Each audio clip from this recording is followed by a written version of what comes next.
Hello everyone, welcome to let's crack UP exams. मैं सुनील अभिव्यक्ति दिल्ली मुखर्जी नगर से आप सबका स्वागत करता हूं। एक्स यूपीएससी इंटरव्यूअर, अभिव्यक्ति सिविल सर्विसेज मैगजीन का संपादक, लेखक, दिल्ली में एक प्रसिद्ध कोचिंग संस्थान का डायरेक्टर, अनअकैडमी का एजुकेटर और आप लोगों के समक्ष उपस्थित हूं। देख सकते हैं बड़ा ही नोबेल कॉज है ये कि यूपी पीसीएस, याद रखिएगा, एकदम यूपीएससी के पैटर्न पे हो चुका है। तो यूपी पीसीएस की तैयारी कराने के लिए याद रखिएगा लेट्स क्रैक यूपी एग्जाम्स यहाँ पर एक इनिशिएट अनअकैडमी के द्वारा लिया गया है। और मैं चाहूँगा कि आप सब लोग इस अभियान में हमारा साथ दें, हमारे साथ रहें और एक बेहतर तैयारी कराने की पूरी कोशिश हमारी तरफ से आप सब के लिए होगी, जिसमें मैं अभी तक 2 लेक्चर डाल चुका हूँ, आप लोग देख सकेंगे। और आज ये हमारा तीसरा लेक्चर पढ़ने वाला है। और इसमें क्या है देख सकते हैं, आज का टॉपिक यूपी पीसीएस 2018 मुख्य परीक्षा जीएस पेपर 1 प्रीलिम्स का रिजल्ट आ चुका है। मुख्य परीक्षा देने वाले स्टूडेंट्स के लिए एक मैंने इनिशिएट लिया है कि यहाँ से मुख्य परीक्षा की पूरी तैयारी आपको कंप्लीट कराऊं, वो भी निःशुल्क और बहुत बढ़िया मैनर्स के साथ। तो हमने 2 मार्च की डेट रखी हुई है आप लोगों के लिए मुख्य परीक्षा की, यानी कि मुख्य परीक्षा 2 घंटे की क्लास डेली मेरी रहेगी यूट्यूब प्लेटफॉर्म पे, जिसमें से हम लोग संपूर्ण जो आपका सामान्य अध्ययन प्रश्न पत्र 1, 2, 3, 4, इसके अलावा निबंध और कंपलसरी हिंदी, ये सभी कुछ मैं कंप्लीट कराऊंगा। क्रैश कोर्स कम आंसर राइटिंग बैच होगा। वो क्या होगा? क्रैश कोर्स कम आंसर राइटिंग बैच होगा, जिसमें आपको आंसर राइटिंग कला से रूबरू कराऊंगा कि किस प्रकार से आप बेहतर आंसर लिख सकते हैं और इतने कम टाइम में किस प्रकार से आप अपनी तैयारी को बेहतर अंजाम दे सकते हैं, याद रखिएगा। उसी चरण में आज हम लोग जो बातचीत करने वाले हैं यूपी पीसीएस 2018 मुख्य परीक्षा जीएस 1 पर, यानी प्रश्न पत्र 1 पर। इस प्रश्न पत्र के का हम लोग आज के इस लेक्चर में पूरा एनालिसिस करेंगे, यानी 2 मार्च के पहले की अपनी एक प्रोसेस है ये कि अभी हम जीएस 1 का करने चल रहे हैं, याद रखिएगा। अभी हम लोग जीएस 1 का करेंगे और इसके पश्चात फिर हम लोग जीएस 2, जीएस 3, जीएस 4 और इसके बाद निबंध प्रश्न पत्र, इन सब का एनालिसिस करने के पश्चात फिर हम लोग 2 मार्च से अपनी क्लास इसी जीएस 1 और एथिक्स पेपर से प्रारंभ हो जाएगी। मैं आप लोगों को ये सारी बातें पहले ही डिस्कस कर चुका हूं। तो आइए चलते हैं, बिना समय गंवाए एक डिस्कशन करते हैं जीएस प्रश्न पत्र 1 के सिलेबस की। और दूसरी चीज यह देखेंगे आज कि उस सिलेबस से किस प्रकार के क्वेश्चन बनते हैं। जी हाँ, यानी सिलेबस चेक करेंगे और सिलेबस के साथ याद रखिएगा क्वेश्चन कैसे बनते हैं ये चेक करेंगे। और इसके माध्यम से क्या सीखेंगे, देखिए मैं बार बार कहना चाहूंगा, जो पूरा यूपी पीसीएस पे स्टूडेंट फोकस करते हैं उन्हें यूपी का एग्जाम ही क्लियर करना है, वो आईएएस पर फोकस नहीं होते हैं, या अगर होते भी है तो भी जब तक आप सिलेबस और प्रश्न पत्र का एनालिसिस बेहतर ढंग से करना नहीं सीखेंगे तब तक एक समस्या बनी रहेगी। तो आइए हम लोग आज सबसे पहले सिलेबस प्रश्न पत्र 1 का और उसके बाद उस प्रश्न पत्र 1 का एनालिसिस जो 2018 में पूछा गया है उसका करते हैं, जिससे हमें यानी सिलेबस, प्रश्न पत्र और फिर प्रश्न पत्र में पूछे गए प्रश्नों की डिमांड और उस डिमांड की सप्लाई हम कैसे करें, यह सारे बिंदु समझ में आएंगे, हम समझ पाएंगे। तो चलिए चलते हैं यहां से मेरे साथ एक परिचर्चा में, मेरे बारे में थोड़ा सा आप लोग जाने, जिससे कि आपकी अभिवृत्ति मेरे साथ बहुत पॉजिटिव जुड़े और हम लोग पॉजिटिवली बेहतर परिणाम दे सकें टुवर्ड्स यूपी पीसीएस में। आप मतलब अगर आप सिलेक्शन चाहते हैं तो उस सिलेक्शन की तरफ। मैं एक्स यूपीएससी इंटरव्यूअर हूं, आईएएस का इंटरव्यू मैं दे चुका हूं। इसके अलावा मैं, आप देख सकते हैं, मैं एडिटर इन चीफ अभिव्यक्ति सिविल सर्विसेज मैगजीन हूं, रिनाउंड मैगजीन है। इसके अलावा मैं डायरेक्टर हूं दिल्ली में एक प्रसिद्ध कोचिंग संस्थान का। इसके साथ साथ मैं एंटरप्रेन्योरशिप एक्सपर्ट भी हूं, यानी उद्यमशीलता का जो पूरा प्रोग्राम होता है कंट्री में चलता है, उसमें मैं एक एक्सपर्ट के रूप में दिल्ली सरकार के साथ काम कर रहा हूं उनके। और उसके अलावा 20 इयर्स का मुझे सिविल सर्विसेज एग्जामिनेशन का एक्सपीरियंस है। 10 वर्ष मैंने तैयारी की है और अभी मैंने आपको बताया एक्स यूपीएससी इंटरव्यूअर रहा हूं। इसके अलावा 10 वर्ष से मैं अध्यापन का कार्य, यानी अब मैं सिविल सर्विसेज में एक मेंटोर की हैसियत से काम कर रहा हूं। इसके अलावा मैं एजुकेटर हूं। Let's crack UPSC CSC Hindi यानी आईएएस जो मतलब हिंदी माध्यम के लिए मैं अपना एक और चैनल है let's crack UPSC CSC Hindi पर पढ़ाता हूं। और मैं क्या क्या वहां पढ़ाता हूं तो द हिंदू का डिस्कशन करता हूं डेली सुबह 8 AM। मैं सुबह 8 बजे आता हूं अपने इसी जैसे आपका ये चैनल है लेट्स क्रैक यूपी एग्जाम, वैसे ही let's crack UPSC CSC Hindi अपना चैनल है, याद रखिएगा। उस पर मैं सुबह 8 बजे द हिंदू लेता हूं। इसके अलावा फिर द हिंदू के बाद सुबह 9:30 बजे हिस्ट्री फॉर जीएस और रात को 9 बजे M Laxmikant 6th new addition में लेता हूं। तो ये मेरा परिचय रहा। अब इस परिचय के बाद आपको ये भी बताना आवश्यक है कि अगर आप हमारे इस प्लेटफॉर्म पे ऑनलाइन कोचिंग, अगर आप ऑनलाइन कोचिंग करना चाहते हैं और कंपैरेटिवली अगर आपको लगता है कि हमारा प्लेटफॉर्म बेटर है, यानी कंपेयर आपको अवश्य करना है, याद रखिएगा, तो आप हमारे साथ जुड़ सकते हैं। बहुत आसान प्रोसेस है। अनअकैडमी का लर्निंग ऐप आपको डाउनलोड करना है। क्या करना है? अनअकैडमी का लर्निंग ऐप आपको डाउनलोड करना है और इसके बाद आपको देख सकते हैं बहुत रिजनेबल फीस में आपको 1 वर्ष 2 वर्ष के लिए आप हमारे साथ एनरोल कर सकते हैं। आप मंथली भी आ सकते हैं, 1 मंथ 3 मंथ 6 मंथ, यानी आप चेक भी कर सकते हैं। अगर आप चाहते हैं प्लेटफॉर्म को चेक करना तो आप उसके लिए भी आ सकते हैं। बस याद रखिएगा जब भी आप एडमिशन के लिए आएंगे आपसे रेफरल कोड मांगेगा तो आपको मेरा कोड एसके लाइव ही इस्तेमाल करना है। कौन सा कोड इस्तेमाल करना है? एसके लाइव कोड ही इस्तेमाल करना है, जिससे आपको 10% का तुरंत डिस्काउंट मिल जाएगा। याद रखिएगा 1 वर्ष और 2 वर्ष दोनों के लिए। आइए चले सबसे पहले यानी हम सिलेबस का एनालिसिस करते हैं और इसके अलावा यूपीपीसीएस 2018 मुख्य परीक्षा GS1 प्रश्न पत्र विश्लेषण का अपना कार्य प्रारंभ करते हैं। तो सबसे पहले यानी प्रथम स्टेज में जीएस एनालिसिस हम करेंगे। जीएस पेपर 1 जो लोग अभी मुख्य परीक्षा के सिलेबस से परिचित नहीं है तो यहां से मेरे साथ वह परिचित हो जाएं। मैं पहले बता रहा हूं जब तक सिलेबस पर परिचय नहीं होगा तब तक हम बहुत गहरे स्तर पर चीजों को नहीं समझ पाएंगे। तो चलिए चलते हैं। जैसे यूनिट 1 भारतीय संस्कृति के इतिहास में प्राचीन काल से आधुनिक काल तक के कला प्रारूप, साहित्य एवं वास्तुकला के महत्वपूर्ण पहलू। तो यानी देख सकते हैं यूनिट 1। अब आप ये भी मैच करिएगा, बिल्कुल यूपीएससी के जैसा सिलेबस है ये यूपीएससी के। तो भारतीय संस्कृति प्राचीन काल से आधुनिक काल तक के कला के सभी रूप, साहित्य, संगीत, वास्तुकला, यानी कि पूरा कल्चर आपको, आर्ट एंड कल्चर आपको प्राचीन काल से पढ़ना है। इस पार्ट में जैसे क्या क्या पढ़ना है 1-2 प्रश्न से मैं आपको बताना चाहूंगा, फिर हम लोग आगे विश्लेषण करेंगे अपने नेक्स्ट लेक्चर में। अभी मेरा उद्देश्य है सिलेबस को समझाना। तो जैसे इस खंड से किस प्रकार के प्रश्न आएंगे? कला। तो कला का एक पार्ट है वास्तुकला। वास्तुकला या स्थापत्य कला। वास्तु यानी कि वास्तु क्या होता है? वास्तु एक प्रोसेसिंग है ना, स्थान, यानी कि जब भी हम कोई महल, कोई भवन ये सब निर्मित करते हैं तो उसे ही वास्तुकला कहा जाता है। तो सैंधव वास्तुकला में क्या है? यानी सैंधव सभ्यता का नगरीकरण भी याद रखिएगा, उससे भी हम वास्तुकला के अंतर्गत कल्चर में देखते हैं, यानी कला और संस्कृति का एक वह हिस्सा है। तो जैसे सैंधव नगरीकरण पर यूपीएससी ने इसी पैटर्न पे प्रश्न पूछा कि सैंधव सभ्यता के नगरीकरण ने वर्तमान नगरीकरण को कैसे आधार प्रदान किया। ये कल्चर का क्वेश्चन है। स्तूप स्थापत्य आप सबको पता है, स्तूप क्या होता है? एक ढेर होता है, याद रखिएगा, यानी स्तूप का शाब्दिक अर्थ है ढेर या थूहा। और स्तूप किस पे बनाया गया?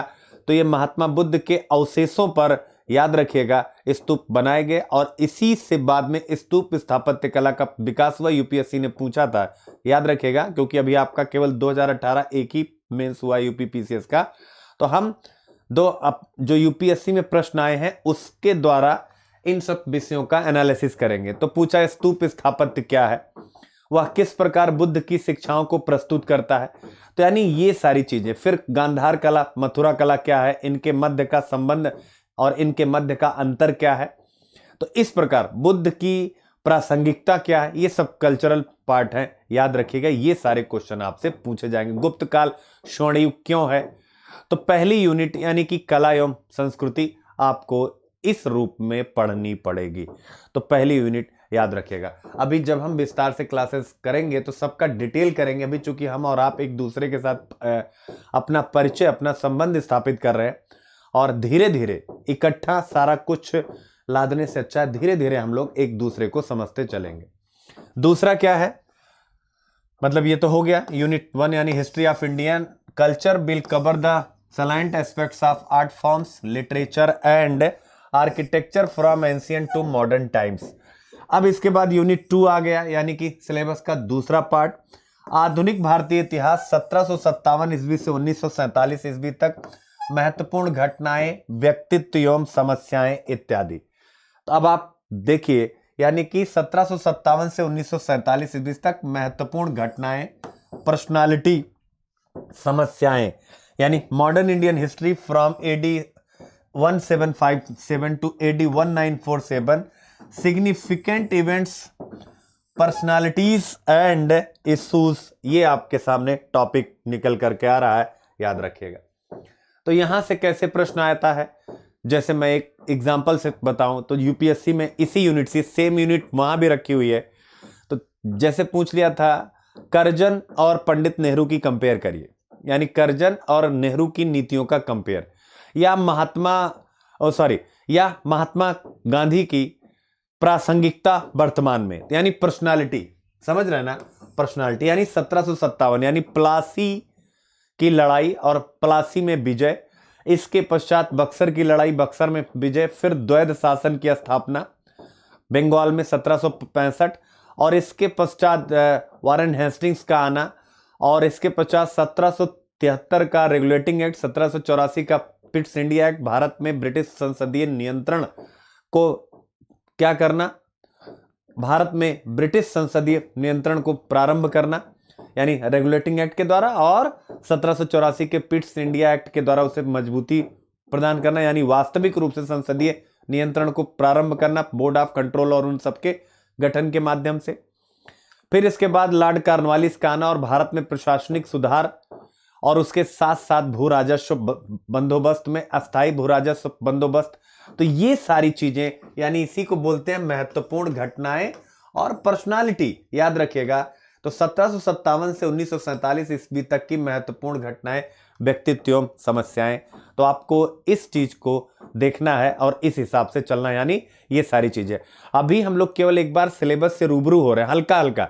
इसके बाद मैंने कहा विस्तृत कक्षाएं होंगी हमारे प्लस प्लेटफॉर्म पे, याद रखिएगा, जहां पर आप अनअकैडमी के सब्सक्रिप्शन से आएंगे तो बहुत गहरे स्तर पर हम लोग उसको पढ़ेंगे। फिर इसके बाद यूनिट 3 है स्वतंत्रता संग्राम, इसके विभिन्न चरण और देश के विभिन्न भागों से इसमें अपना योगदान देने वाले महत्वपूर्ण पर्सनालिटी देख लीजिए फिर से, यानी कि सुभाष चंद्र बोस, पंडित नेहरू, सरदार पटेल, लाल बाल पाल, सुरेंद्र नाथ बनर्जी, ये सब, यानी और उनका योगदान क्या रहा। The freedom struggle, its various stages and important contributions from different parts of the country. तो आप देख सकते हैं, यानी स्वतंत्रता संग्राम कब से माना जाए, स्वतंत्रता संग्राम 1860 से के दशक से भारत में राष्ट्रवाद का उदय, और 1885 में भारतीय राष्ट्रीय कांग्रेस की स्थापना, और 1885 में भारतीय राष्ट्रीय कांग्रेस की स्थापना से स्वतंत्रता संग्राम के चरणों की गिनती की जाती है, जिसे 3 चरण के रूप में लिया जाता है। पहला चरण 1885 से 1905, फिर द्वितीय चरण 1950 से 1915 या कहीं कहीं 17, और तृतीय चरण महात्मा गांधी 1917 से 1947। आप ऐसा डिवाइड कर सकते हैं। तो यानी पूरे चरण में कौन कौन से, मतलब इस पूरे आंदोलन में आप देखिएगा महत्वपूर्ण व्यक्तित्व, केवल पर्सनालिटी की बात कर रहा है, इसका मतलब बच्चों बहुत ज्यादा घटनाएं नहीं पूछेगा, केवल पर्सनालिटी पूछने वाला है आपसे, पर्सनालिटी पूछने वाला, ये पॉइंट आप हमेशा ध्यान में रखिएगा। तो पर्सनालिटी में जितनी पर्सनालिटी है 1885 से, अब अगर मैं काउंटिंग करूं तो उसको हम हाथों में गिन सकते हैं, जिन पर प्रश्न पूछे जाएंगे। क्यों? क्योंकि प्रश्न उन्हीं पे आएगा जिनका योगदान थोड़ा बृहद स्तर पर रहा है। क्लियर है? यानी कि उनका जो योगदान है नेशनल मूवमेंट में वो बहुत ज्यादा रिलीवेंट रहा है। तो अगर हम देखें भारतीय राष्ट्रीय कांग्रेस की स्थापना के समय, तो अगर सबसे महत्वपूर्ण पर्सनालिटी उस टाइम पे आप पाएंगे उदारवादियों में, तो गोपाल कृष्ण गोखले उन पे आ सकता है, उनके योगदान पे आ सकता है। फिर इसके बाद बाल गंगाधर तिलक पे, उनके योगदान पे आ सकता है। बीडी सावरकर और उनके योगदान पे आ सकता है। तो ये इस प्रकार की, महात्मा गांधी और उनके योगदान पर आ सकता है, सुभाष चंद्र बोस उनके योगदान पर आ सकता है। तो ये सारी पर्सनालिटियां, सरदार पटेल उनके योगदान पे आ सकता है। तो ये सारी पर्सनालिटियां हैं, याद रखिएगा, और उनके ऊपर आपसे प्रश्न पूछा जाएगा। तो ये इस यूनिट के बारे में एक सामान्य सी जानकारी, मैंने पहले कहा, बाद में अभी आगे हम इसको डिटेल करेंगे और एक एक पॉइंट में इसको डिस्कस करेंगे। अभी चूंकि हम लोग मुख्य परीक्षा की ही तैयारी, पहले मैं यहाँ पर क्रैश कोर्स ही स्टार्ट कर रहा हूँ, तो इसलिए एक बार सरसरी निगाह से विषय से केवल परिचित कराना चाह रहा हूँ। 2 मार्च से जब अपनी क्लासेस स्टार्ट होंगी मुख्य परीक्षा की, तो ये सारा कुछ अपने आप डिटेल्ड होगा, और क्वेश्चन आंसर चूंकि यहीं पर कराऊंगा तो आपको और इजी फील होगा। फिर इसके बाद यूनिट 4, स्वतंत्रता के पश्चात देश के अंदर एकीकरण और पुनर्गठन 1965 ईस्वी तक, post independence consolidation and reorganisation within the country till 1965 AD, याद रखिएगा। यानी कि जैसे रियासतों के एकीकरण और सरदार पटेल की उसमें भूमिका, ऐसा कोई प्रश्न आ जाए जैसा कि 2018 आपके यूपी पीसीएस मुख्य परीक्षा में आया। तो ये पॉइंट हो गया आपका स्वाधीनता के पश्चात एकीकरण और पुनर्गठन, यानी राज्यों का पुनर्गठन, भाषाई आधार पर राज्यों का पुनर्गठन, ये सारी बातें आप यहां पर पढ़ने वाले। और फिर से मैं बार बार कह रहा हूं, चूंकि एक लंबे टाइम तक यूपी पीसीएस में जो है मल्टीपल चॉइस क्वेश्चन ही मुख्य परीक्षा में आते रहे हैं, तो रिटन एग्जामिनेशन की प्रैक्टिस दशकों से नहीं है। इसलिए आप लोगों को मेरी इस बात को बड़ी गंभीरता से लेना पड़ेगा।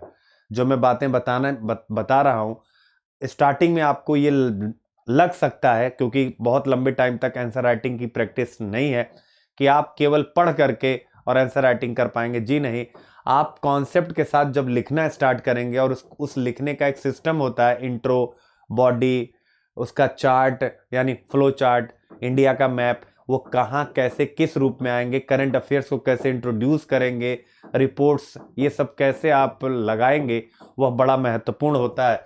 तो प्लीज याद रखिएगा, ये आपको यहां से पढ़ना है। फिर इसके बाद यूनिट 5 आपका आ गया, विश्व के इतिहास में 18वीं सदी यानी वर्ल्ड हिस्ट्री आ गया। 18वीं सदी से 20वीं सदी के मध्य तक की घटनाएं, एग्जाम्पल दिया जैसे फ्रांसीसी क्रांति 1789, औद्योगिक क्रांति, विश्व युद्ध, राष्ट्रीय सीमाओं का पुनः सीमांकन, उपनिवेशवाद की समाप्ति। यानी history of the world will include events from 18th century to middle of the 20th century such as French Revolution of 1789, Industrial Revolution, World Wars, redraw of national boundaries। ये इस प्रकार की चीजों को आपको देखना है। यानी जैसे फ्रांस की क्रांति, तो जैसे मान लीजिए फ्रांस की क्रांति के बारे में आपको जानना है, और यह भी जानना है कि प्रश्न किस प्रकार से यहां से पूछेंगे। केवल फ्रांस की क्रांति को जानना है, उससे काम नहीं बनेगा, प्रश्न कैसे पूछा जाएगा। जैसे फॉर एग्जांपल एक क्वेश्चन से मैं अपनी बात अगर आगे बढ़ाऊं, तो जैसे पूछा गया कि अगर दार्शनिक ना होते तो फ्रांस की क्रांति ना होती, टिप्पणी कीजिए। अब ऐसा प्रश्न आ गया तो कैसे करेंगे? अगर दार्शनिक ना होते तो फ्रांस की क्रांति ना होती, ऐसा प्रश्न। क्लियर है? तो इन सब प्रश्नों को कैसे करेंगे, वो हम लोग धीरे धीरे यहां पर सीखेंगे। याद रखिएगा, हमारा नया चैनल आप लोगों के सपोर्ट की अपेक्षा करता है। आप भरपूर सपोर्ट दें, प्यार दें, हमें लाइक करें, शेयर करें, हमारे चैनल को हर जगह लेकर के चले, जिससे हम इस पर और एफर्ट ला सकें और इस पर और बड़ी टीम को क्रिएट कर सकें। तो याद रखिएगा, अभी सिलेबस बदला है, हम दोनों को एक दूसरे का सहयोग करना पड़ेगा, मैं आपका और आप हमारा। मैं तो कर रहा हूं, आ गया हूं, अब पूरा का पूरा निःशुल्क ही यहां पर मुख्य परीक्षा की एक आप लोगों का जो माइंडसेट है वो डेवलप करूंगा। आप लोग भी हमें सपोर्ट करें, और घर घर तक मैं पहले ही कह रहा हूं कि शेयर और लाइक को तो आप बिल्कुल और खुद ही ना करें, और लोगों से भी कराएं। याद रखिएगा अपने घर परिवार में। तो प्रश्न था कि फ्रांसीसी क्रांति यदि दार्शनिक ना होते तो नहीं हुई होती। अब ये सब कैसा कॉन्सेप्ट, अगर ऐसा आ गया टिप्पणी करनी है, तो फ्रांस में सामाजिक असमानता थी, आर्थिक मंदी थी, याद रखिएगा सामाजिक असमानता थी। जैसे हमारे यहाँ ब्राह्मण क्षत्रिय वैश्य शूद्र वाला कॉन्सेप्ट, वैसे ही वहां पर क्या था, प्रथम स्टेट, द्वितीय स्टेट और तृतीय स्टेट, और इनमें भी उच्च वर्ग। प्रथम द्वितीय का जो उच्च था याद रखिएगा, और तृतीय में सभी लोग, तो ये सब क्या थे, ये विशेषाधिकारों से वंचित थे।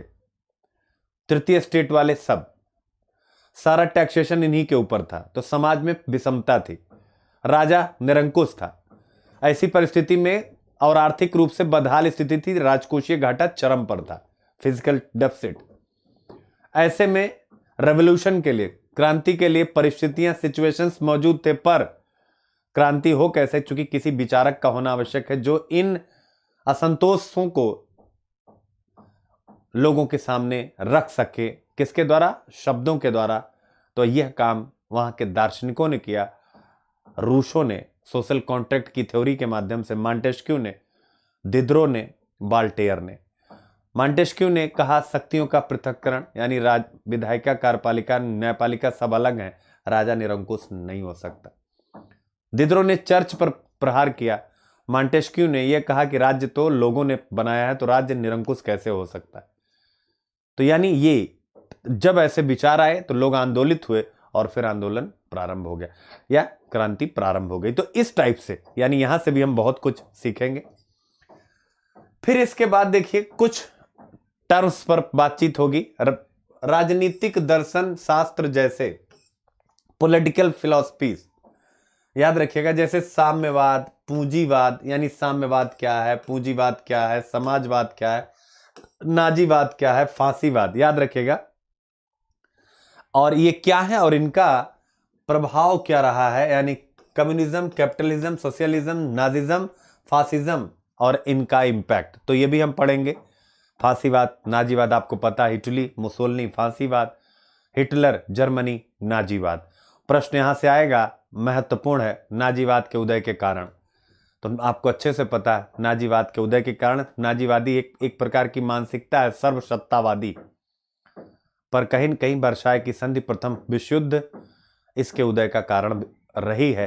तो ये सारी बातें हम डिटेल से करेंगे।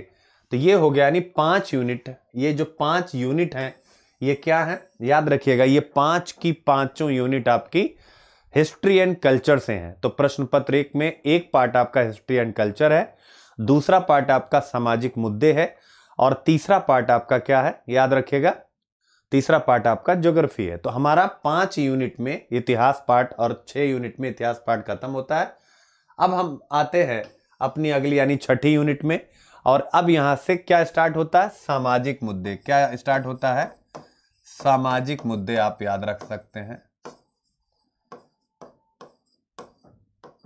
सामाजिक मुद्दे। तो यूनिट 6, भारतीय समाज और संस्कृति की मुख्य विशेषताएं, salient features of Indian society and culture. तो पहली यूनिट है भारतीय समाज और संस्कृति की मुख्य विशेषताएं, डिटेल्ड। अब इसके बारे में क्या, तो भारतीय समाज यानी कि भारतीय समाज की विशेषता क्या है, सार्वभौमिकता, समन्वयवादिता, ग्रहणशीलता, सार्वभौमिकता, सहिष्णुता, विविधता में एकता, कंपोजिट कल्चर यानी विविधता में, ये भारतीय समाज की विशेषता है। वसुधैव कुटुंबकम की भावना, तो यानी ये भारतीय समाज की विशेषताएं। भारतीय समाज की विशेषताएं पुरुषार्थ, भारतीय समाज की विशेषताएं हैं संस्कार। ये सारी बातें विस्तार से हम लोग करेंगे। तो ये यहां से भारतीय समाज की विशेषता है, मैंने क्या बताया, सहिष्णुता, धर्मनिरपेक्षता। तो यहां से क्वेश्चन आपसे पूछे जाएंगे, जैसे मान लीजिए धर्मनिरपेक्षता पर ही पूछ ले आपसे, या भारतीय समाज, अगर आपको अच्छे से नहीं पता प्रश्न पूछ ले, भारतीय समाज पर भूमंडलीकरण का इंपैक्ट, भारतीय समाज पर भूमंडलीकरण का इंपैक्ट, तो कैसे कर पाएंगे। तो भारतीय समाज और संस्कृति, आपको इस पर काम करना पड़ेगा। इसीलिए मैंने कहा मैं पहले लेक्चर से आपके दिमाग में थोड़ा सा कुछ ऐसे कुछ जागृत करना चाहता हूं। धीरे धीरे हम लोग, क्योंकि आपको अच्छे से पता है पूरी मुख्य परीक्षा का सिलेबस है, तो अब मुझे भी थोड़ा टाइम लगेगा, यानी कई चरणों में मैं करना चाहता हूं। स्टेज 1 है ये, फिर स्टेज 2, स्टेज 3, धीरे धीरे सिखाता चला जाऊंगा आप लोगों को। फिर यूनिट 7 सोसाइटी में ही क्या है, महिलाओं की समाज और महिला संगठनों में भूमिका, यानी महिला, वुमेन एम्पावरमेंट, महिला सशक्तिकरण। इस पर बहुत प्रश्न पूछते हैं, याद रखिएगा, यूपीएससी का तो ये फेवरेट है। जैसे मैं एक क्वेश्चन बताऊं, पूछा था पितृतंत्र ने महिलाओं की स्थिति को कैसे प्रभावित किया, पैट्रियार्की ने महिलाओं को कैसे प्रभावित किया। तो पितृतंत्र क्या है? एक मानसिकता है। कैसी मानसिकता है? जो महिलाओं पर पुरुषों के आधिपत्य को सूचित करती है और यह मानती है कि महिलाएं इस व्यवस्था में द्वितीयक हैं, याद रखिएगा, यानी सेकेंडरी हैं, वो जैविक रूप से कमजोर हैं, इसलिए वो द्वितीयक हैं। और इसी मानसिकता के द्वारा महिलाओं को चाहे शिक्षा हो, चाहे स्वास्थ्य हो, चाहे पोषण हो, चाहे समाज के अन्य पहलू हो, चाहे उत्तराधिकार हो, चाहे राजनीति हो, चाहे जो भू संपत्ति है, भू संपदा है, उसमें अधिकार का मामला हो, चाहे धार्मिक रूप से जो बड़े पद होते हैं उनका मामला हो, सभी जगह, चाहे अंतर्राष्ट्रीय भूमिका हो, महिलाओं को वह स्थान नहीं मिला जो पुरुषों को मिला। तो इस प्रकार की चीजें महिला, और केवल इतना ही नहीं, जैसे लिंगानुपात का स्तर जहां कम होता है, भ्रूण हत्या होती है, तो ऐसे भी क्वेश्चन आते हैं। जैसे यूपीएससी में पूछा गया कि क्या कारण है कि उच्च समृद्ध राज्यों में लिंगानुपात का स्तर निम्न है। क्या पूछा गया? क्या कारण है कि उच्च समृद्ध राज्यों में लिंगानुपात का स्तर निम्न है। ये बच्चों याद रखिएगा, यूपी पीसीएस में ये सारे प्रश्न पूछे जाएंगे, यानी इसी स्टैंडर्ड की तैयारी आपको करनी है। मैंने कल के भी अपने लेक्चर में यह बात कही थी।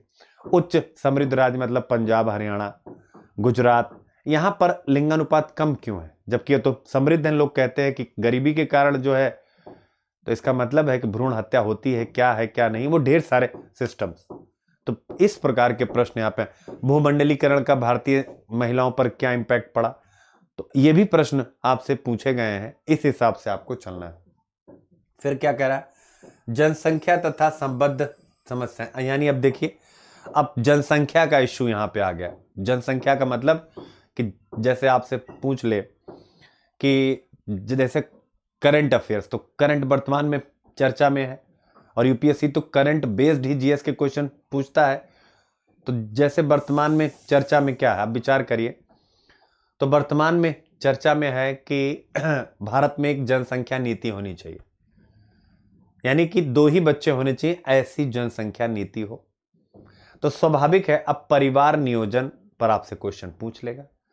परिवार नियोजन क्या है? परिवार नियोजन के लिए अभी तक क्या क्या प्रयास किए गए हैं, इन प्रयासों की कमियों को बताते हुए परिवार नियोजन के लिए एक व्यवस्थित नीति का सुझाव दीजिए, ऐसा आपसे पूछ लेगा। तो जनसंख्या संबंध मुद्दे, या जनसंख्या में जो कहीं ना कहीं अभी भी, यानी कौशल नहीं, हमारी जनसंख्या है पर कौशल नहीं है, तो जनसंख्या और कौशल को जोड़ करके प्रश्न पूछ सकता है। तो इस प्रकार से, यानी जनसंख्या से रिलेट करके प्रश्न आपसे पूछ सकता है। फिर इसके बाद गरीबी और विकासात्मक विषय, यानी कि गरीबी और विकासात्मक विषय, इसका मतलब क्या हुआ, यानी कि क्या कह रहा है? पॉवर्टी एंड डेवलपमेंट इश्यूज, यानी कि आप विकास कर रहे हैं पर उसके साथ साथ गरीबी भी है। तो गरीबी और विकास में संबंध क्यों है, यानी विकास रणनीतियों की क्या कमियां हैं, गवर्नमेंट की पॉलिसीज में क्या कमियां हैं जिसके कारण से गरीबी आज भी बनी हुई है। तो ये चीज आपको देखना है। फिर इसके बाद शहरीकरण, याद रखिएगा, urbanisation, their problems and their remedies, शहरीकरण, उनकी समस्याएं और उनके रक्षोपाय। तो शहरीकरण की क्या चुनौतियां हैं वो आप यहां से देख सकते हैं कि शहरीकरण की क्या चुनौतियां हैं, उनके क्या रक्षोपाय हमें करने चाहिए। तो इस हिसाब से आप चीजों को देख सकते हैं। शहरीकरण तो स्वाभाविक है, शहरीकरण का मतलब क्या, कि जैसे यही सिंपल सा प्रश्न, वर्तमान में शहरीकरण की कौन कौन सी चुनौतियां हैं, या स्मार्ट सिटी पर कोई प्रश्न आपसे पूछ ले, जैसा कि 2018 में पूछा गया। क्लियर है? तो आप देख सकते हैं शहरीकरण से। तो ये हो गया आपका। फिर इसके बाद यूनिट 8 आपके सामने है, उदारीकरण, निजीकरण और वैश्वीकरण का अभिप्राय, यानी ये क्या होते हैं, उदारीकरण क्या है, निजीकरण क्या है और वैश्वीकरण क्या है, और उनका भारतीय समाज के अर्थव्यवस्था, राज व्यवस्था और सामाजिक संरचना पर क्या इंपैक्ट रहा। यानी कि उदारीकरण, निजीकरण और वैश्वीकरण ने भारतीय समाज व्यवस्था, अर्थव्यवस्था और राज व्यवस्था पर, तीनों पर कैसा इंपैक्ट डाला है। तो आपको उदारीकरण, निजीकरण और भूमंडलीकरण का बेहतर ढंग से अर्थ समझना पड़ेगा और उनका क्या इम्पैक्ट रहा है हमारे समाज पर, हमारी राज्य व्यवस्था पर और अर्थ व्यवस्था पर, वह हमें निकालना पड़ेगा। तो आपको अच्छे से पता है उदारीकरण क्या है। यानी उदारीकरण क्या है? उदारीकरण का मतलब होता है कहीं न कहीं अगर हम देखें वैचारिक रूप से किसी भी राष्ट्र का एक सॉफ्ट यानी नरम सोच को प्रदर्शित करता है। यानी अगर लाइसेंस परमिट राज है तो स्वाभाविक है लाइसेंस परमिट राज का मतलब होता है कि आपको कोई भी काम करना है तो आपको सरकार और उसकी अथॉरिटीज से लगातार लाइसेंस लेना पड़ेगा, परमिट, और उसमें बड़ी बाधाएं आएंगी। उदारीकरण का मतलब होता है कि आप इस प्रकार के लाइसेंस परमिट की आवश्यकता को खत्म करेंगे और क्या करेंगे, इकोनॉमी को उदार बनाएंगे। और जब स्वाभाविक है इकोनॉमी उदार बनेगी, लाइसेंसिंग सिस्टम युक्त रूप से केवल काम करेगा तो बेहतर आउटपुट निकलेगा उदारीकरण। तो आप देख सकते हैं उदारीकरण इंडिया में 1991 से उदारीकरण की नीति पीवी नरसिम्हा राव मनमोहन सिंह मॉडल सामने आया है कि नहीं आया है। तो यानी उस मॉडल के साथ चीजें यहां पर आई हैं, याद रखिएगा। तो उदारीकरण, फिर इसके पश्चात आपका निजीकरण यानी प्राइवेटाइजेशन, यानी कि सरकार ने भागीदारी दी सार्वजनिक उपक्रमों में निजी संस्थाओं को जो है विशेष रूप से कई सुविधाएं पॉलिसी में प्रदान की गई। अब उसका इम्पैक्ट क्या होगा? निजीकरण हो गया ना, कि जैसे मान लीजिए हम सार्वजनिक प्रतिष्ठानों में विनिवेश करते हैं, जैसे आजकल आप लोगों ने एयर इंडिया का विनिवेश का मुद्दा सुना है, रणनीतिक विनिवेश किया जा रहा है उसका, और ऐसे ही आपने बीपीसीएल का मुद्दा सुना होगा और कई अन्य सार्वजनिक क्षेत्र के उपक्रमों के बारे में सुना होगा, उनका भी विनिवेश किया जा रहा है। तो ये सारी चीजें ये करंट के टॉपिक हैं, तो आप मेरे साथ रहेंगे तो द हिंदू से कनेक्ट करके मैं बहुत अच्छे से इन सब मुद्दों को कराऊंगा। तो ये आपका हो गया, याद रखिएगा, meaning of liberalisation, privatisation and globalisation. भूमंडलीकरण क्या है? भूमंडलीकरण को एक शब्द में अगर हम पकड़े तो सीमा रहित संबंध, सीमा रहित सामाजिक संबंध, सीमा रहित आर्थिक संबंध, सीमा रहित तकनीकी संबंध और सीमा रहित प्रत्येक प्रकार का संबंध। याद रखिएगा भूमंडलीकरण सीमा रहित यानी संपूर्ण विश्व अब सीमा विहीन हो चुका है, और सीमा विहीन यानी भौगोलिक सीमाएं अब हैं तो, पर कहीं न कहीं भूमंडलीकरण की अवधारणा में उन्हें हम सीमा विहीन कहते हैं। और वर्तमान संचार के युग में तो अब सीमाएं और भी अप्रासंगिक होती जा रही हैं, याद रखिएगा।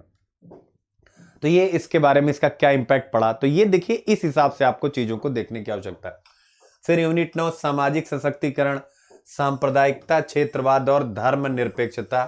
तो सामाजिक सशक्तिकरण, तो सामाजिक सशक्तिकरण का मतलब क्या? जो वीकर सेक्शन है, याद रखिएगा, और जो समाज को बांटने वाली शक्तियां हैं, उन दोनों का सशक्तिकरण। सामाजिक सशक्तिकरण कैसे होगा? जब जितने भी हमारे यहाँ के मतलब निवासी हैं, नागरिक हैं, वो किसी जाति से हैं, किसी धर्म से हैं, जनजाति हैं, किसी लिंग से हैं, मेल फीमेल ट्रांसजेंडर्स, जब इन सब को हम मुख्य धारा में लेकर के आएंगे तभी सामाजिक सशक्तिकरण। इसके अलावा जब हम जातिगत भेदभाव, वर्गगत अंतराल यानी उच्च वर्ग निम्न वर्ग के मध्य का अंतर, इन सब को पाटेंगे, लैंगिक विषमता को दूर करेंगे, तभी सामाजिक सशक्तिकरण आएगा, याद रखिएगा। अब देखिए सांप्रदायिकता पर, कम्युनलिज्म पर आपको अलग से पढ़ना है, क्षेत्रवाद, रीजनलिज्म और धर्मनिरपेक्षता, सेकुलरिज्म। तो लगातार यहां से क्वेश्चन पूछे जाते हैं। जैसे मान लीजिए यही आपसे पूछेगा क्षेत्रवाद के उदय के क्या कारण है, क्या पूछेगा? क्षेत्रवाद के उदय के क्या कारण है? तो क्षेत्रवाद के उदय के सामाजिक कारण, आर्थिक कारण, राजनीतिक कारण, सांस्कृतिक कारण, ये सब आपको देखने हैं। धर्मनिरपेक्षता लगातार यूपीएससी पूछता है, सोसाइटी में पूछा यूपीएससी ने। अब स्वाभाविक है यूपी, क्योंकि पूरा सिलेबस वही है तो यूपीएससी को कॉपी तो करेगा ही करेगा। तो यानी प्रश्न आपसे पूछा जाएगा धर्मनिरपेक्षता। तो धर्मनिरपेक्षता का मतलब क्या होगा? यानी कि भारतीय धर्मनिरपेक्षता पश्चिम की धर्मनिरपेक्षता से कैसे अलग है। यानी धर्म आपके यहाँ जो भी आपका धर्मनिरपेक्षता का कॉन्सेप्ट है उसको जोड़ करके आपसे प्रश्न पूछेगा तो धर्मनिरपेक्षता स्वाभाविक है, आपको पता है धर्मनिरपेक्षता क्या है। तो धर्मनिरपेक्षता ये ना कि राज्य का धर्म से कोई संबंध नहीं, धर्म अलग विषय है, राज्य और राज्य की नीति वो एक अलग विषय है। तो धर्मनिरपेक्षता अब भारत में कैसा है, पश्चिम में कैसा है, इन सब मुद्दों पर हम लोग विस्तार से चर्चा करेंगे। और सांप्रदायिकता भी सेम, सांप्रदायिकता के उदय और विकास के कारण। तो धीरे धीरे इन सब मुद्दों पर मैंने आज मैं ये केवल बताना चाह रहा हूं कि किस प्रकार से आपको इन विषयों को देखने की आवश्यकता है। बाकी तो विस्तार से क्लासेस अपनी चलेंगी और जब हम इन विषयों पर मतलब एलोबरेट करेंगे तो एक एक टॉपिक को एक एक लेक्चर में लाएंगे। यानी जैसे अगर हमको ये बताना है तो ये एक लेक्चर में नहीं होगा, हम केवल एक इसी पर यानी बड़ा लेक्चर अभी, यानी ये जितनी भी यूनिट्स हैं इन सब पर एक एक यूनिट पर, चाहे हिस्ट्री की हो, चाहे सोसाइटी की हो, चाहे ज्योग्राफी या पेपर 2, 3, 4, एक एक यूनिट पर हम लोग विस्तृत चर्चा करने वाले हैं। एक एक यूनिट पर विस्तृत चर्चा, इसका मतलब क्या है, क्या होता है। जैसे एग्जाम्पल कि हम पढ़ेंगे उदारीकरण। अब उदारीकरण क्या है, ये शब्द कब से अस्तित्व में आया, समथिंग जो कुछ भी, किस प्रकार के क्वेश्चन पूछ सकते हैं, करंट से कैसे अपडेट करेंगे। तो ये ऐसे उदारीकरण, निजीकरण, वैश्वीकरण, तो ये क्या होगा, यानी कि आप देखेंगे एक लेक्चर में हम लोग 1 से 1.5 लेक्चर तो केवल यही सब बताने में लगेगा। तो इसीलिए आज मैं संक्षेप में कर रहा हूं, बस आपको केवल ये बताने के लिए कि आगे के विजन्स क्या है। यानी पहले थोड़ा सीखें, फिर थोड़ा ज्यादा सीखें और फिर थोड़ा और सीखें और धीरे धीरे हम सीख पाएंगे। अगर मैं पहले ही राउंड में ये सारे कंटेंट लेकर के आता ढेर सारे तो शायद आपको बोर लगता, लेकिन धीरे धीरे मैं आपको ग्रूम कर ले जाऊंगा, याद रखिएगा। तो ये हो गया आपका। अब इसके बाद आपका क्या आ गया, भूगोल आ गया। अब आपका क्या आ गया, यानी ज्योग्राफी, यानी आपका भूगोल आ गया। यहाँ पे आप देख सकते हैं, तो आपका भूगोल आ गया, ये आप यहाँ पे देख सकते हैं। यूनिट 10, विश्व के प्रमुख प्राकृतिक संसाधनों का वितरण, जल, मिट्टियां एवं वन, दक्षिण एवं दक्षिण पूर्व एशिया में, याद रखिएगा भारत के विशेष संदर्भ में, distribution of major natural resources of world, यानी water, soils, forest in reference to south and south east Asia with special reference to India, यानी स्पेशल रेफरेंस इंडिया। तो मान के चलिए मैक्सिमम क्वेश्चन इंडिया को ही रेफरेंस करके यहां से रहेंगे। यानी विश्व के प्रमुख प्राकृतिक संसाधनों का वितरण, याद रखिएगा, जल, मिट्टियां, वन एवं, तो अब इनके बारे में, यानी कि जल, मिट्टियां, वन, इनके बारे में विस्तृत रूप से आपको जानकारी कि भारत में मिट्टी कैसी, मिट्टी का स्वरूप कैसा है, मिट्टी की उत्पादकता कैसे है, मिट्टी से संबंधित इश्यूज क्या है, प्रधानमंत्री सॉइल हेल्थ कार्ड क्या है, वह भारत में मृदा की स्थिति को, मृदा के स्वास्थ्य को किस प्रकार से बेहतर बनाने की दिशा में काम करता है, ढेर सारी बातें हैं, याद रखिएगा। तो हम इन सबको प्राकृतिक संसाधन, धात्विक, अधात्विक जितने भी हैं उनके बारे में हम विस्तार से बातचीत करेंगे, यानी इस यूनिट में। तो आप देख सकते हैं ज्योग्राफी का ये क्लियर है। फिर इसके अभी हम लोग चेक करेंगे, क्वेश्चन आए हुए हैं। यूनिट 11, भौतिक भूगोल की प्रमुख विशिष्टताएं।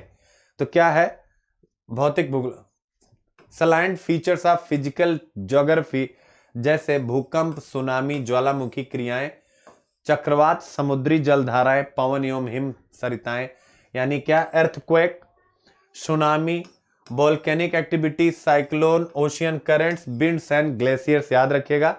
तो ये हो गया आपका भौतिक भूगोल की। तो भूकंप, सुनामी, इन सबको इंटर रिलेट करके भी आपसे क्वेश्चन बन सकता है, ये पॉइंट आपको याद रखिए। यानी इनको कोरिलेट करके भी आपसे क्वेश्चन पूछा जा सकता है। और अलग अलग भी, भूकंप क्या है, इसके कारण क्या है, इसका इंपैक्ट क्या है, भारत में कौन कौन भूकंप संभावित या संवेदनशील क्षेत्र हैं, भारत की तैयारी क्या है, आपदा प्रबंधन की क्या तैयारी है, ये सारी बातें, सुनामी सभी के लिए, ठीक है। तो ये सिंपल सी बात है, आप देखेंगे बहुत आसान है। यूनिट 12, भारत के सामुद्रिक संसाधन, यानी सामुद्रिक संसाधन क्या है एवं उनकी संभाव्यता, oceanic resource of India and their potential. तो सामुद्रिक संसाधन आपके पास क्या क्या है और उसका किस प्रकार से आप लाभ उठाएंगे, ये आप देखेंगे। फिर इसके बाद यूनिट 13, मानव प्रवास, विश्व की शरणार्थी समस्या। अब देखिएगा, विश्व की शरणार्थी समस्या, migration refugees problem of the world with focus on India. क्या कह रहा है? भारत उपमहाद्वीप के संदर्भ में। अब देखिए, भारत उपमहाद्वीप के संदर्भ में अगर शरणार्थी समस्या, तो इस समय आप देख रहे होंगे रोहिंग्या का इश्यू बहुत चर्चा में रहा। रोहिंग्या मुद्दा याद रखिएगा। रोहिंग्या म्यांमार में रह रहे हैं, जिनको वहां की नागरिकता नहीं प्राप्त है, शरणार्थी के रूप में है, और वो भारत में भी कुछ रह रहे हैं। तो ये मुद्दा काफी चर्चा में रहा। भारत ने सिटीजनशिप अमेंडमेंट एक्ट भी लाया है, तो कहीं ना कहीं उसमें इन लोगों के लिए कोई गुंजाइश नहीं है। तो एक चर्चा यह मतलब है कि शरणार्थियों का संरक्षण किस प्रकार से हो, तो भारत के विशेष संदर्भ में रोहिंग्या पर प्रश्न बन सकता है।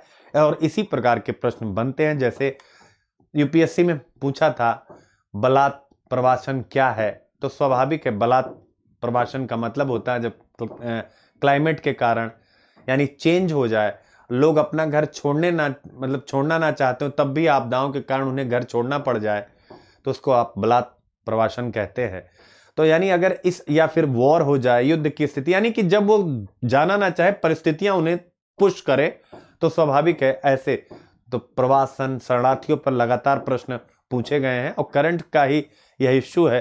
तो आप लोगों को मदद भी मिलेगी, अगर मैं द हिंदू कराता हूं तो आपको यहां से अच्छी खासी मदद मिलने वाली है, याद रखिएगा। अब इसके बाद आगे चलते हैं, यूनिट 14 सीमांत तथा सीमाएं क्या है। भारतीय उपमहाद्वीप के संबंध में frontiers and boundaries with reference to Indian subcontinent, याद रखिएगा, सीमांत तथा सीमाएं। तो अब सिंपल सी बात है, सीमांत तथा सीमाएं, भारतीय उपमहाद्वीप, फ्रंटियर्स एंड बाउंड्रीज, तो ये भी हम लोग आसानी से करेंगे। फिर यूनिट 15 है जनसंख्या एवं अधिवास, यानी देखिए सोसाइटी वाला जो जनसंख्या एवं संबद्ध मुद्दे हैं, कुछ कुछ उसी से रिलेट करता हुआ। प्रकार एवं प्रतिरूप, नगरीकरण, स्मार्ट नगर, ये देख लीजिए, एवं स्मार्ट ग्राम, तो इस प्रकार के क्वेश्चन आपसे बनेंगे। Population and settlement, types and patterns, urbanisation, smart cities and smart villages. तो आप देखें कि इन सब मुद्दों पर आपको जागरूक रहना पड़ेगा। अब इतना अगर आपने देखा, तो अब आपके जिम्मे में 2-3 काम सौंपता हूं। पहला काम क्या है, आपको लगातार ये सिलेबस क्या करना पड़ेगा, पढ़ना पड़ेगा, रोज रोज इसका रिवीजन करना पड़ेगा, जिससे ये सिलेबस आपको याद हो जाए। अगर ये सिलेबस आपको याद हो जाएगा तो स्वाभाविक है आप कुछ भी पढ़ेंगे तो क्या होगा, वहां से आउटकम निकाल पाने में आपको सहायता मिलेगी। आपको तुरंत लगेगा अरे ये तो मेरे सिलेबस के इस पार्ट से है। तो पहली चीज आपको सिलेबस याद करना है, क्लियर है। बाकी जो भी मैंने हल्का एनालिसिस किया है उसको भी अपने दिमाग में बनाए रखना है। तो ये 2 चीज आपका होमवर्क है। और तीसरी चीज क्या है, करंट अफेयर्स आप आज से ही पढ़ना स्टार्ट कर दीजिए। करंट अफेयर्स यानी कि ये सारे प्रश्न याद रखिएगा। मैं एक उदाहरण से बता देता हूं, जैसे मान लीजिए एक बार जीएस में प्रश्न पूछा, आईएएस में, आप प्रीवियस ईयर चेक करिएगा, यही स्मार्ट नगर एवं स्मार्ट ग्राम। क्या पूछा, smart cities and smart villages. क्या पूछा कि स्मार्ट गांव के बिना स्मार्ट शहर जीवित नहीं रह सकते। अब आप देखिए, स्मार्ट गांव के बिना स्मार्ट शहर जीवित नहीं रह सकते। तो अब आप मुझे बताएं, जब आप किताबें पढ़ते हैं, ज्योग्राफी आपने पढ़ी होगी, मान लीजिए पीसीएस के लिए आपने खूब पढ़ी है, यूपी पीसीएस के लिए। अब हम यूपी पीसीएस की तैयारी कर रहे हैं, तो आप लोग के पास जो भी कंटेंट है जरा मुझे खोज के उसमें से बताइए कि स्मार्ट गांव के बिना स्मार्ट शहर, क्या ये कंटेंट दिया गया है। अगर नहीं है तो इसका मतलब है कि अब आपको नए ढंग से तैयारी करने की आवश्यकता। और केवल स्मार्ट गांव नहीं है, जितने टॉपिक हैं, क्योंकि वन लाइनर पढ़ाई और कॉन्सेप्चुअल मुख्य परीक्षा की पढ़ाई दोनों में जमीन आसमान का अंतर है। तो अब हम लोग एक नए पैटर्न पे आए हैं। तो मैं चाहता हूं आप सब के अंदर हुनर भरा पड़ा है, बस आप केवल इस ढंग से सोचना शुरू कर दें जो यूपीएससी की स्टाइल होती है। तो आप समझिए आप बेस्ट हैं, अपने आप पर आप ट्रस्ट रखें बस। तो ये चीज है, यानी आपको 2-3 चीज ये करनी है, क्लियर है। आपको याद करना है और बार बार एनालिसिस करना है। क्या करना है कि चाहे मुझसे पढ़ रहे चाहे किसी और से, क्या जो आप पढ़ रहे हैं वह इस पैटर्न के अनुरूप है। अगर है तो इट्स ओके, नहीं है तो कहीं ना कहीं समस्या है।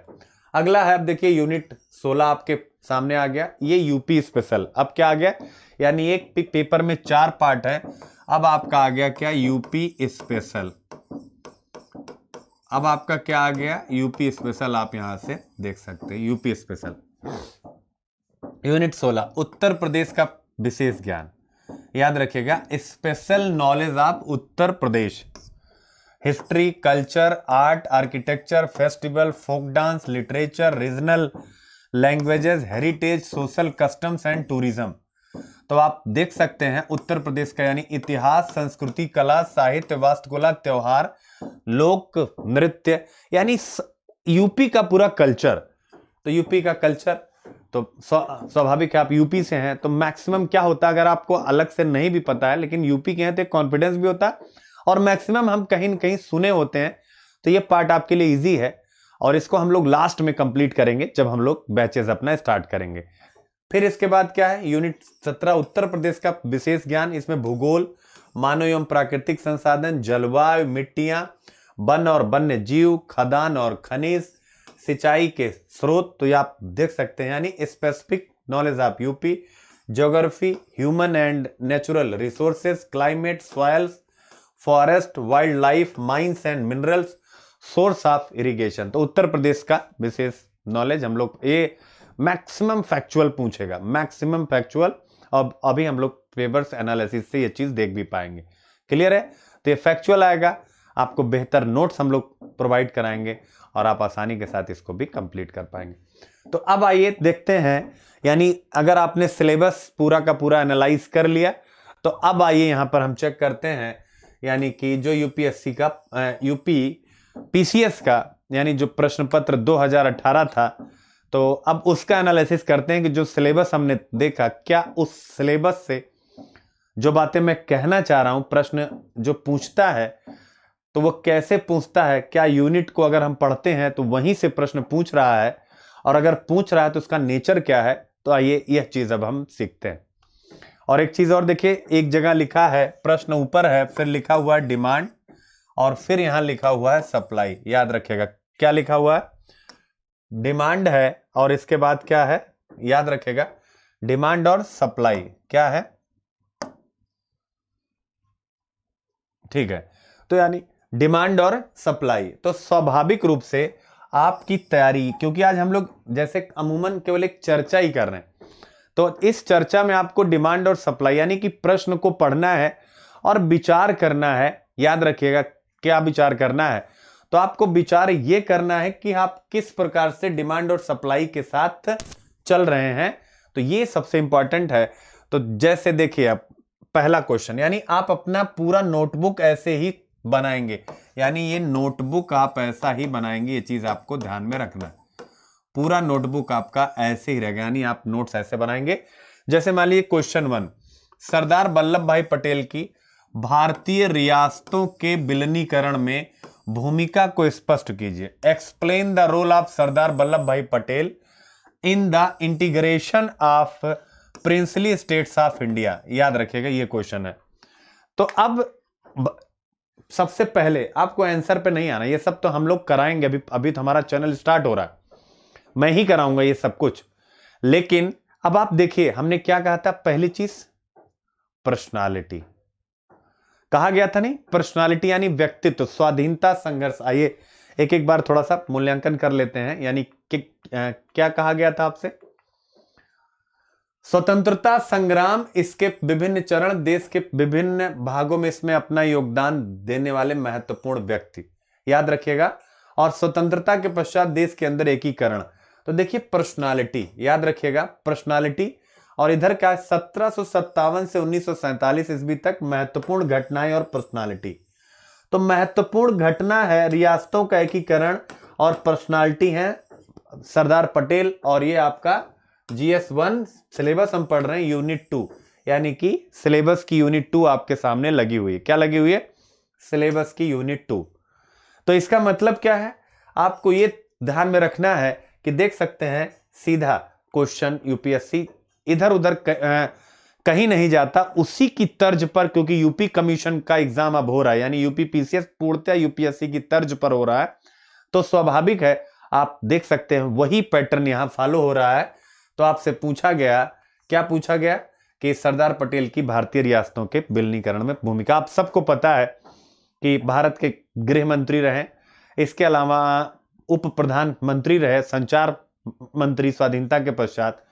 और अंग्रेजों ने जब भारत छोड़ने का मन बनाया तो उन्होंने रियासतों को विकल्प दिया कि वो चाहे भारत में रहें चाहे पाकिस्तान में। इसका मतलब भारत के टूटने की पूरी तैयारी उन्होंने कर ली थी, लेकिन वो चाहे भारत में रहे चाहे पाकिस्तान में। इसमें फिर सरदार पटेल ने जो डिप्लोमेसी अपनाई, यानी जो उन्होंने कूटनीति अपनाई और बेहतर ढंग से यह समझा पाने में रियासतों को, 562 रियासतों को यह समझा पाने में सफल रहे कि आपका फ्यूचर, याद रखिएगा, आपका फ्यूचर भारत के साथ है, ना कि पाकिस्तान के साथ। तो ये है रियासतों के विलीनीकरण में उनकी भूमिका। फिर इसके बाद दूसरा क्या है, यानी किस प्रकार से उन्होंने हैदराबाद को सैन्य बल से, किस प्रकार से जूनागढ़ में कहीं न कहीं नागरिक जो आंदोलन था उसके साथ खड़े होकर के, और उसमें भी डिप्लोमेसी के द्वारा भारत के अंतर्गत उनका विलय किया। तो यह है उनकी भूमिका। किस प्रकार से जम्मू कश्मीर को बातचीत के टेबल पे लाया गया, यह है उनकी भूमिका। और इसके अलावा एक शायद आपने ना पढ़ा हो, या अगर पढ़ा तो अच्छी बात है, लक्षद्वीप। लक्षद्वीप उस समय बिल्कुल आप आज भी देख सकते हैं भौगोलिक रूप से अलग है, और उस टाइम तो भौगोलिक रूप से अलग थलग भी था और वैसे भी अलग थलग था। वहां के लोगों को आजादी की बात 15 अगस्त के बहुत दिनों के बाद पता चली। ऐसे में वह इस प्रकार से आइसोलेटेड था कि अगर पाकिस्तान वाले पहले आते और अपना झंडा वहां लगा देते तो वो पाकिस्तान का हो जाता। लेकिन इस स्थिति को तुरंत सरदार पटेल ने भांपा और सरदार पटेल ने वहां पर नौसेना के द्वारा भेज करके और वहां पर भारत का झंडा लगा दिया। और आप देखेंगे, आप इतिहास पढ़िएगा कि कुछ ही दूरी पर पाकिस्तान के नौसेना भी अपने झंडे वगैरह लेकर के आ रही थी।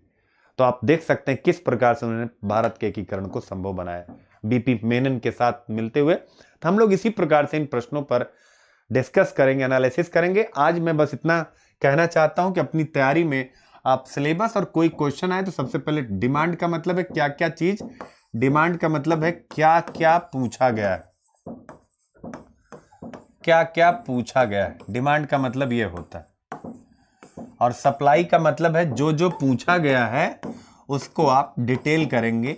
क्लियर है? तो ये सब मैं सिखाऊंगा आंसर राइटिंग में क्या क्या इंपॉर्टेंट रखता है, क्या क्या इंपॉर्टेंट चीजें होती हैं।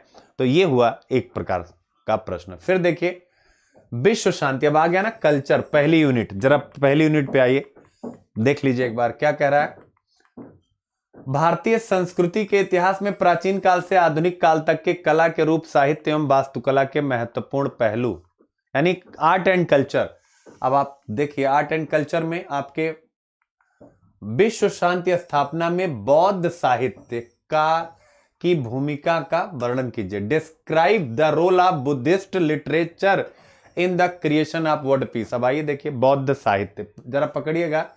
विश्व शांति में याद रखिएगा क्रिएशन ऑफ वर्ल्ड पीस में बुद्धिस्ट लिटरेचर पूछा है ना। आइए जरा देखिए फिर से क्या लिखा हुआ, प्राचीन काल से आधुनिक कला के रूप में। और ये साहित्य लिखा है कि नहीं लिखा है, साहित्य पे आया कि नहीं प्रश्न आया, जरा विचार करिएगा क्या साहित्य पे प्रश्न आया कि नहीं आया। तो इसका मतलब आपको तैयारी कैसे करनी है। तो ठीक है, तो यानी बौद्ध साहित्य किस प्रकार से, तो स्वाभाविक है बौद्ध साहित्य महात्मा बुद्ध की शिक्षाओं का ही प्रचार प्रसार बौद्ध साहित्य के माध्यम से किया गया। तो बौद्ध साहित्य में क्या कौन कौन सा साहित्य है वो आपको पता होना चाहिए। पाली भाषा में कौन से लिखे गए, संस्कृत भाषा में कौन से लिखे गए, जैसे आपको पता होगा शुद्ध पिटक, विनय पिटक, अभिधम्म पिटक, इनमें क्या क्या है। क्लियर है? और किस प्रकार से इसने वैश्विक स्तर पर विदेशी यात्रियों को भारत की तरफ आकर्षित किया कि वो बौद्ध धर्म की शिक्षा लें, और यहां से शिक्षा लेकर के जब वो विश्व के कोने कोने में गए तो उन शिक्षाओं का विश्व की शांति स्थापना में किस प्रकार का रोल रहा है। तो आप ये सारी बातें यहां से देख सकते हैं। तो यानी अब जब बौद्ध धर्म ही अहिंसा की बात करता है, अहिंसा, सत्य अहिंसा आस्तेय अपरिग्रह ब्रह्मचर्य, अगर वो अहिंसा की बात करता है और मध्यम मार्ग की बात करता है, किसका, मध्यम मार्ग की, तो स्वाभाविक है अहिंसा और मध्यम मार्ग तो विश्व शांति की स्थापना को ही प्रस्तावित करते हैं।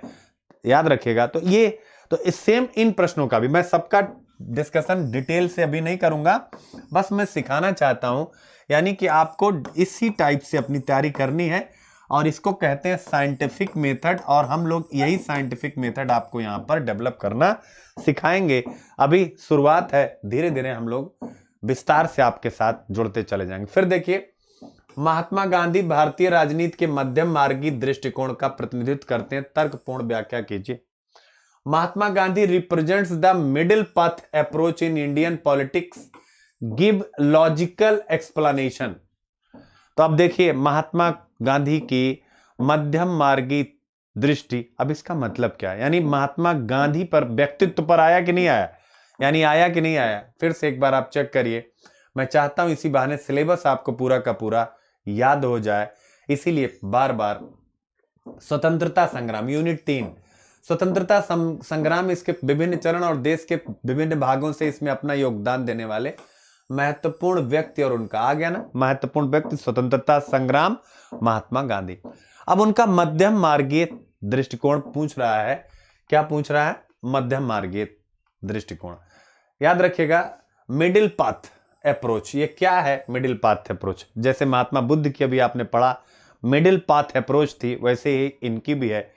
याद रखिएगा, एक सामान्य सी कहानी से आप समझिए इसको। आपने कभी सुना है भारत छोड़ो आंदोलन से पहले एक गांधी जी कभी गुस्से में आए हो? आप विचार करिए, ये है मध्यम मार्ग। आपने कभी सुना कि उन्होंने किसान आंदोलनों को समर्थन दिया या उनका विरोध किया? ना समर्थन दिया ना विरोध किया प्रारंभ में। क्या उन्होंने साम्यवादियों के खिलाफ कोई टिप्पणी करी? आप देखेंगे लगभग ना के बराबर रहा है।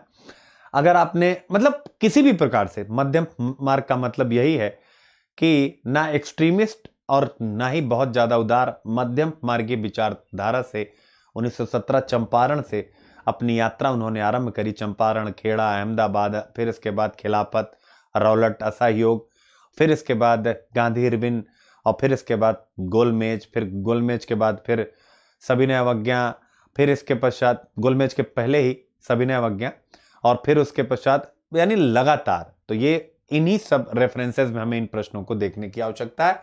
बस पैटर्न वही रहेगा, डिमांड और सप्लाई का। उम्मीद करता हूं आप इस चीज को समझ पाएंगे। फिर देखिए, ये 3 टॉपिक हुए हिस्ट्री के। अब देखिए प्रश्न आइए, देखिए सीधा, मतलब मैं कह रहा हूं कि जिसको सिलेबस याद होगा वो मजा पाएगा। चौथा क्वेश्चन सोसाइटी से आ गया, ये समाज से आ गया, अभी तक इतिहास से आ रहा था। सांप्रदायिकता, हिंसा धार्मिक कट्टरपंथियों द्वारा सांप्रदायिक हिंसा धार्मिक कट्टरपंथियों द्वारा भड़काई जाती है, यानी कट्टरपंथी से भड़काते हैं। असामाजिक तत्वों के द्वारा प्रारंभ की जाती है। अब देखिए सांप्रदायिक हिंसा, तो सांप्रदायिक हिंसा यानी सांप्रदायिकता पूछा। आइए चेक करते हैं सांप्रदायिकता कहां से आपको मिलने वाली है। तो आप देख सकते हैं सांप्रदायिकता,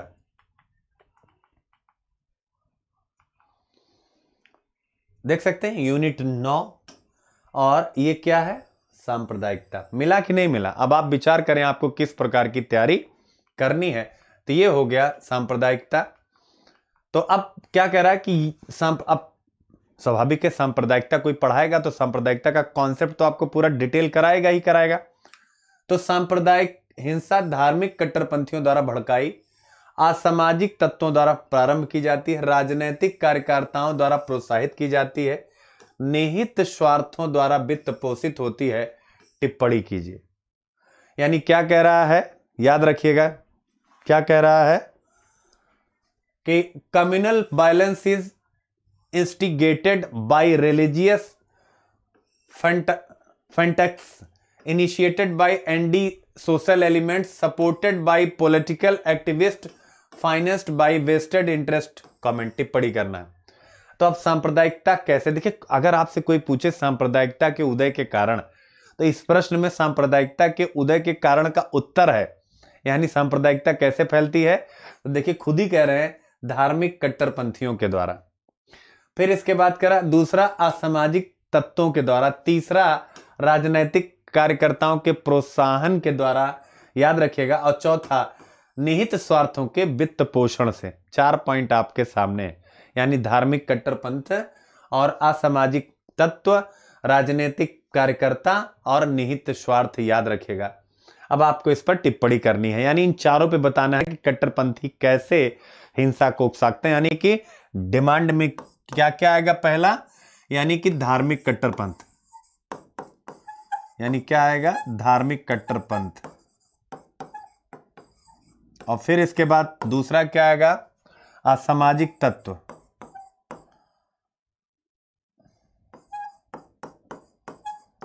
क्या आएगा? असामाजिक तत्व। फिर क्या आएगा? राजनीतिक कार्यकर्ता, राजनीतिक कार्यकर्ता। और फिर क्या आएगा?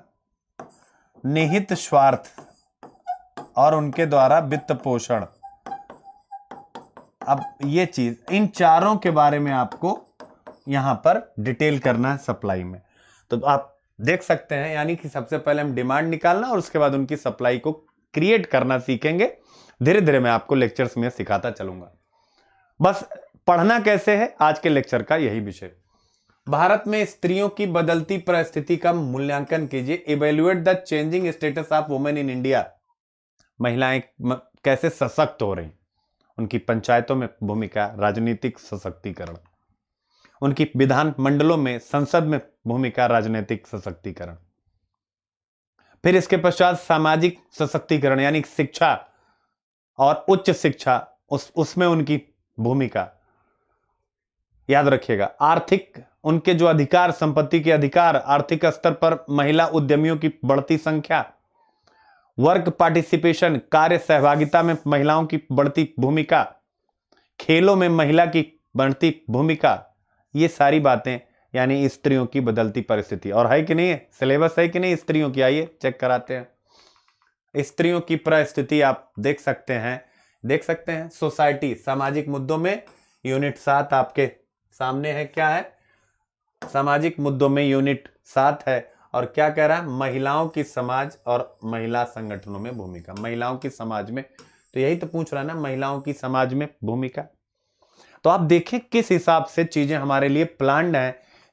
यूपी कमीशन ने, मैं बार बार कह रहा हूं, यूपी कमीशन ने यूपीएससी को फॉलो किया है, तो एकदम पैटर्न वही चल रहा है, एकदम डिट्टो वही चल रहा है। ठीक है, तो आपको भी सेम वही पैटर्न, और हम लोगों का क्योंकि यूपीएससी पढ़ाने का एक्सपीरियंस है, तो आप बने रहें।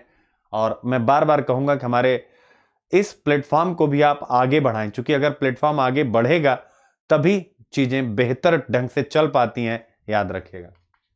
अब देखिए अगला छठा क्वेश्चन, शहरी समस्याओं के समाधान की विवेचना कीजिए।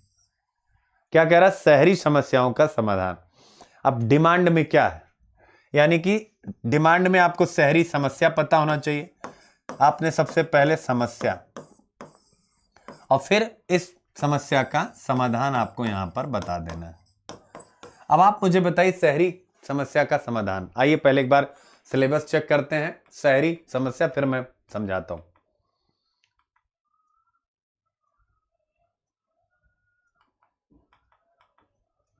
ये देखिए, शहरीकरण, उनकी समस्याएं और उनके रक्षोपाय। रक्षोपाय को ही समाधान बोलते हैं। Urbanisation, their problems and their remedies, यानी क्या बोलते हैं? आप देख सकते हैं कि शहरीकरण, उनकी समस्याएं और उनके रक्षोपाय। तब आप विचार करें कि शहरीकरण की समस्या का समाधान, तो आपसे यही पूछ रहा है। इसका मतलब अगर हम केवल, मैं क्या कहना चाह रहा हूं आज के लेक्चर में, कि अगर ये सारी यूनिट मैं आपको डिटेल कर दूंगा, यानी इसका कोर्स हमारा प्लस पे चलेगा। प्लस कोर्स हमारा है अनअकैडमी का, सब्सक्रिप्शन आपको लेना पड़ता है। जब मैं डिटेल वहां एक एक चीज करूंगा तो स्वाभाविक है कहीं ना कहीं आपको एक जबरदस्त लाभ मिलने वाला है इस चीज का।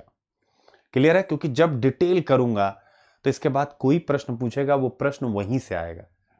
समझ रहे होंगे आप, मुझे लगता है आप स्ट्रेटजी को। ठीक है, तो ये हो गया आपका, यानी कि तो एक बार सरसरी निगाह से सिलेबस से अटैच कर दूं, बाकी आप सब लोग समझ चुके हैं। शहरी समस्याओं का समाधान, discuss the solution to urban problems. अब देखिए, उत्तर प्रदेश में पाए जाने वाले खनिजों का विवरण। क्या कह रहा है आपसे कि उत्तर प्रदेश में पाए जाने वाले खनिजों का विवरण दीजिए। Give an account of the minerals found in Uttar Pradesh. अब देख लीजिए आप, उत्तर प्रदेश के खनिज, मैंने कहा था ना एकदम फैक्ट पूछेगा, कहा था कि नहीं कहा था। तो अब ये देखिए यूपी स्पेशल, तो ये देखिए मानव एवं प्राकृतिक, तो खनिज क्या हो गए, प्राकृतिक संसाधन हुए कि नहीं हुए। तो आप देख सकते हैं उत्तर प्रदेश का विशेष ज्ञान आपका सिलेबस, और उसमें प्राकृतिक संसाधन और इसमें खनिज आपसे प्रश्न पूछ लिया गया, यानी टोटल फैक्ट। इसका मतलब अगर आपको टोटल फैक्ट अगर करा दिया जाएगा तो यहां से चीजों को आप बेहतर ढंग से हल कर लेंगे। तो ये हो गया आपका। अगला है स्मार्ट सिटी, देखिए फिर आया स्मार्ट सिटी विकास हेतु मूल अधोसंरचनात्मक तत्व बताएं। Enumerate the core infrastructure element for smart city development. एक तरफ डिमांड और एक तरफ सप्लाई, क्या है, डिमांड और सप्लाई। तो स्मार्ट सिटी यानी स्मार्ट सिटी के कौन कौन से कंपोनेंट हैं जिसके आधार पर वो आगे बढ़ेगा। सरकार का स्मार्ट सिटी मिशन हम लोग करेंगे, सारे एलिमेंट निकल करके चले आएंगे, याद रखिएगा। यानी स्मार्ट सिटी की आप पेयजल, मतलब जो भी शहरी इंफ्रास्ट्रक्चर है जो आवश्यक है, याद रखिएगा उसमें क्या क्या है, उसमें सोशल इंफ्रास्ट्रक्चर है, उसमें फिजिकल इंफ्रास्ट्रक्चर है। तो सोशल और फिजिकल दोनों के कॉम्बिनेशन से हम बेहतर से बेहतर ढंग से इस प्रश्न का उत्तर लिख सकते हैं। प्लस सोशल और फिजिकल इंफ्रास्ट्रक्चर को हम अगर आईटी से, स्मार्ट सिटी का मतलब होता ही है कि संचार एवं सूचना प्रौद्योगिकी आधारित सेवाओं पर चलने वाला नगर, चलने वाला शहर। तो अगर physical social infrastructure with IT solutions, अगर हम तीनों को मिक्स कर देंगे, इस प्रश्न का उत्तर हो जाएगा हम विस्तार से। और स्मार्ट सिटी क्या, शहरीकरण, शहरीकरण पे ही आया ना, देख सकते हैं आप। यानी अगर आप मेरे साथ जुड़ते हैं और अगर हम लोग ये पूरा सिलेबस डिटेल्ड कर देते हैं, यानी कि जितनी यूनिट हैं उसको कराने में लगभग 1.5 से 2 महीना लगेगा, तो आप देखें प्रश्न पत्र एक आपका तैयार हो गया। अब इसके बाद अगला देखिए, भूमंडलीय ऊष्मन पर टिप्पणी, right a note on the global warming. आसान प्रश्न है, आप सबको पता है ग्लोबल वार्मिंग क्या है, इसके इंपैक्ट क्या है। तो ये भी आया, यानी कि करंट अफेयर से, तो टोटल करंट अफेयर से, चूंकि अगर आप United nation framework on climate change के कॉप कॉन्फ्रेंस ऑफ पार्टीज वगैरह जो हो रहे हैं उनके बारे में नहीं पता होगा तो आप इसको लिख ही नहीं सकते। तो है भूगोल का, पर है करंट अफेयर्स, आप ध्यान रख सकते हैं। फिर देखिए यूपी स्पेशल आ गया, बुंदेलखंड का एक सांस्कृतिक क्षेत्र के रूप में भौगोलिक विवरण प्रस्तुत कीजिए। यानी वहां की सांस्कृतिक विशेषताओं के रूप में वहां के भूगोल का विवरण करना है। Give a geographical account of Bundelkhand as a cultural region. सांस्कृतिक प्रदेश, जैसे अगर आपको ये नहीं भी पता तो सांस्कृतिक प्रदेश का मतलब क्या होता है, जैसे उत्तर प्रदेश है तो उत्तर प्रदेश में राज्य तो एक ही है, जैसे इंडिया है, इंडिया में उत्तर प्रदेश एक राज्य है, लेकिन उत्तर प्रदेश में कई सांस्कृतिक क्षेत्र हैं, जैसे बुंदेलखंड हुआ, अवध हुआ, पश्चिमी उत्तर प्रदेश का हुआ, ठीक है। तो ये हो गया, जैसे जम्मू कश्मीर में है तो लद्दाखी बौद्ध हो गया, ठीक है ना।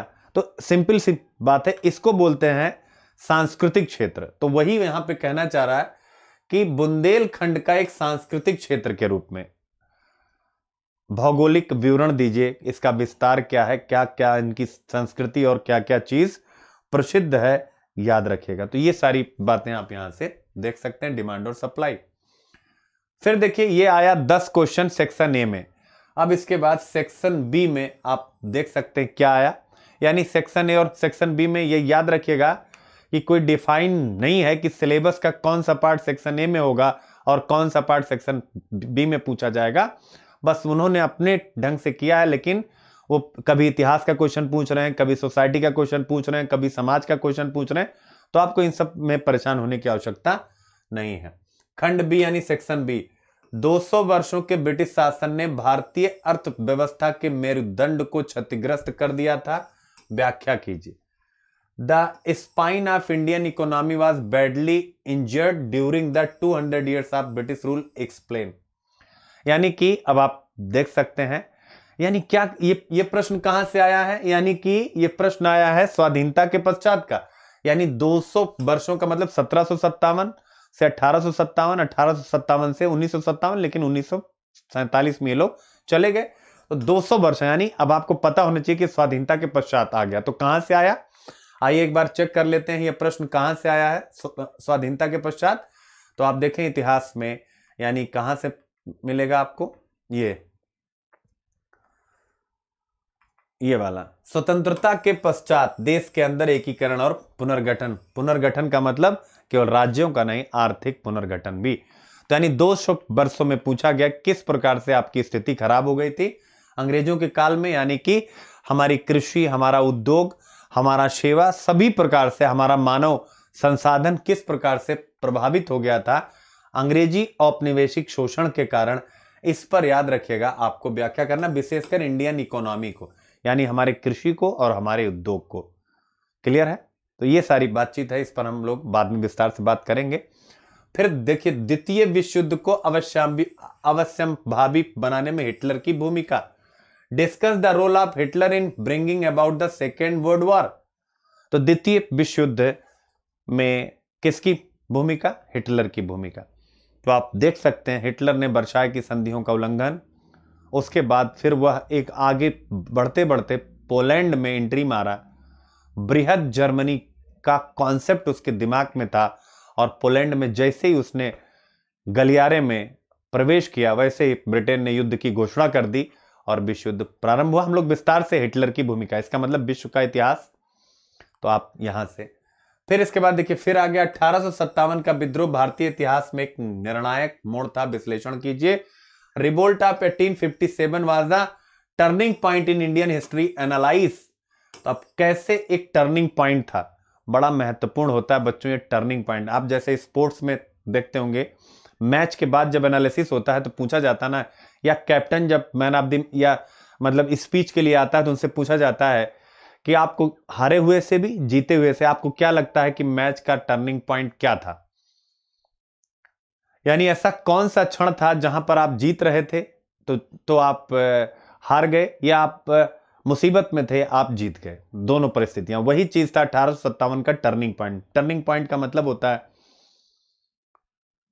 1857 का विद्रोह कैसे इतिहास की बात कर रहा है, यानी 1857 तक मध्य वर्ग राष्ट्रीय आंदोलन से दूर था, लेकिन जिस तरीके से 1857 के विद्रोह को कुचला गया तो मध्य वर्ग में यह भाव आया कि भाई ये तो अंग्रेज गलत है। अभी तक जो अंग्रेजों की नेक नियति पर विश्वास करते थे, अब वह उनका विश्वास टूट गया, राष्ट्रवाद का उदय, और फिर वो ढेर सारी प्रक्रिया हम लोग विस्तार से क्लास में चर्चा करेंगे। बस मैं यहाँ यही सिखाना चाहता हूं कि बच्चों आपको जीएस अब जो पढ़ना है वो जीएस वैसे नहीं पढ़ना है जैसे अभी तक आप यूपी पीसीएस की तैयारी करते थे कि एक बार इतिहास खत्म, एक बार भूगोल, मतलब विषय नहीं, ये यूनिट खत्म करना है, याद रखिएगा। अगला देखिए 14, धर्मनिरपेक्षतावाद अभिमुखन व व्यवहार के एक समुच्चय के रूप में उदारवादी लोकतांत्रिक भारत के भविष्य के लिए अपरिहार्य है। विवेचना कीजिए। Secularism as an orientation and a set of practices is indispensable to India future as a liberal democracy discuss। याद रखिएगा, यानी क्या कह रहा है, धर्म निरपेक्षता, अगर उदारवादी लोकतांत्रिक भारत आप चाहते हैं तो कहीं ना कहीं धर्म निरपेक्षता अनिवार्य, यानी धर्म निरपेक्षता पर क्वेश्चन आ गया। धर्म निरपेक्षता मैंने पहले ही बताया, उदारवादी लोकतंत्र का मतलब होता है कि असमानता के किसी भी रूप की समाप्ति होनी चाहिए, याद रखिएगा। तो अगर धार्मिक आधार पर असमानता है तो स्वाभाविक है उदारवादी लोकतांत्रिक राष्ट्र का लक्ष्य हम नहीं प्राप्त कर पाएंगे, पर अगर धर्म निरपेक्षता है तो हम वह लक्ष्य प्राप्त कर पाएंगे। यही इस प्रश्न की थीम है, इसी पर हमें, तो आप देख सकते हैं सिलेबस से धर्म निरपेक्षता मिली कि नहीं मिली, धर्म निरपेक्षता शब्द वहां है कि नहीं है, आप विचार करिएगा। अब देखिए फिर इसके बाद ये यूपीएससी का क्वेश्चन चोरी हो रहा है पूरा पूरा। भारतीय महिलाओं पर भूमंडलीकरण के प्रभाव की विवेचना उपयुक्त उदाहरणों की सहायता से कीजिए। ये पिछला धर्म निरपेक्षता भी, ये भी आप चेक करिएगा। Discuss the impact of globalisation on the status of women in Indian society by citing suitable examples, demand and supply. तो भारतीय महिलाओं पर भूमंडलीकरण का प्रभाव अब आप देख लीजिएगा। तो आप महिला एवं महिला संगठन करेंगे हम लोग बहुत अच्छे से। फिर देखिए ग्लोबलाइजेशन, एलपीजी था ना, निजीकरण, उदारीकरण, भूमंडलीकरण था कि नहीं था, और उनका अर्थव्यवस्था, राज्य व्यवस्था, सामाजिक संरचना पर इंपैक्ट। तो वैश्वीकरण क्या है, भारतीय सामाजिक संरचना पर इसके प्रभावों की विवेचना कीजिए। What is globalisation, discuss its impact on the social structure of India.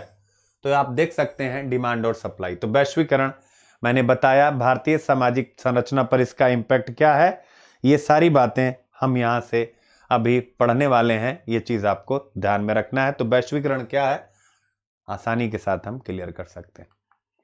फिर इसके बाद क्या है, अब देखिए उत्तर प्रदेश स्पेशल आ गया और करंट पूछ लिया, करंट पूछा है ये याद रखिएगा। तो यूपी का करंट भी हम लोग करेंगे, जैसे मैं द हिंदू कराता हूं वैसे साप्ताहिक यूपी का करंट भी कराऊंगा।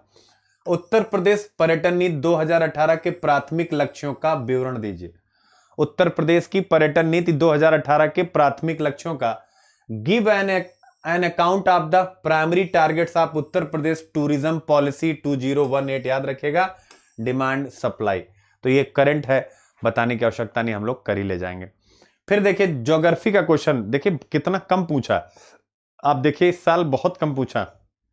वायु राशि क्या है, इसकी प्रमुख विशेषताओं का उल्लेख कीजिए। What is an air mass, describe it's chief characteristics. अब आप देखिए सीधा वायु राशियां लिख दीजिए क्या है, मानचित्र एक बना दीजिए और अपनी बात को कंप्लीट करिए, आसान। फिर देखिए अब सिलेबस था ना, ज्वालामुखी, भूकंप और सुनामी तीनों को जोड़ दिया। ज्वालामुखी, भूकंप और सुनामी आपस में कैसे संबंधित हैं, अब आप देखिए।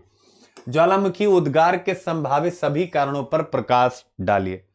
How are volcano, earthquakes and tsunami related to each other, highlight all the possible causes for volcanic eruption. अब आप देख सकते हैं कि पहले तीनों कैसे रिलेटेड हैं और फिर इसके बाद क्या, केवल ज्वालामुखी। देखिए तीनों को कैसे रिलेट कर रहा है, फिर ज्वालामुखी उद्गार के कारण, ये सब देख सकते हैं। कुछ क्वेश्चंस यूपी में डायरेक्ट पूछे गए, लेकिन जैसे मैंने पहले ही कहा कि यूपीएससी के चेयरपर्सन आईएएस हैं और 2019 का प्रीलिम्स का पेपर और अभी उसका रिजल्ट भी आया जिसमें बहुत कम लोग क्वालिफाई कर पाए हैं। तो ऐसे में वह चीज यह भी दिखाती है कि उसका स्टैंडर्ड यूपीएससी के लेवल का होगा। यूपी का जो एग्जाम है अब वो यूपीएससी के स्टैंडर्ड का होगा। तो ऐसे में आपको अच्छे से पता है यूपीएससी में 2013 से कहीं ना कहीं जो रिजल्ट हैं वो जो टॉप होते हैं ना, जैसे आईआईटी आईएम, इन्हीं का हो रहा है। तो ऐसी परिस्थिति में आप लोगों को अलग प्रकार से विचार करना है कि जिससे हम भी उसी माइंडसेट से अपनी तैयारी को संभव कर सके। तो आज इन्हीं सब बातों के साथ क्लास अपनी समाप्त करता हूं। आप लोग इस लेक्चर को ध्यान से देखिए, समझिए। पेपर 2, 3 भी धीरे धीरे यानी कि आपके सामने आएगा। उम्मीद करता हूं आप सब मेहनत करेंगे। अब आप एडमिशन के लिए, इंफॉर्मेशन के लिए, किसी भी प्रकार से आप हमसे जुड़ने के लिए इस नंबर पर कॉल कर सकते हैं 9818727926। आपको यूपी पीसीएस के बारे में सभी जानकारी इस नंबर पर आपको मिलेगी। तो आप इसका स्क्रीनशॉट ले सकते हैं। टेलीग्राम ग्रुप आप हमारे साथ शामिल होंगे, याद रखिएगा। तो हम इसी नंबर पर टेलीग्राम ग्रुप से, तो हम वहां पर ये सारे कंटेंट भेजेंगे जिससे आपको कंटेंट के लिए कहीं भटकना नहीं पड़ेगा। ये जो भी हमने पढ़ाया ये सारा कंटेंट वहां पर डाल दिया जाएगा, याद रखिएगा। मिलते हैं एक छोटे से ब्रेक के बाद। तब तक के लिए आप लोग बढ़िया जम करके पढ़ते रहिए और याद रखिएगा खूब पढ़ते रहिए। क्यों पढ़ते रहिए? क्योंकि कंपटीशन टफ है। मिलते हैं छोटे से ब्रेक के बाद। तब तक के लिए गॉड ब्लेस एवरीवन। खुश रहें, स्वस्थ रहें, मस्त रहें, एनर्जेटिक रहें।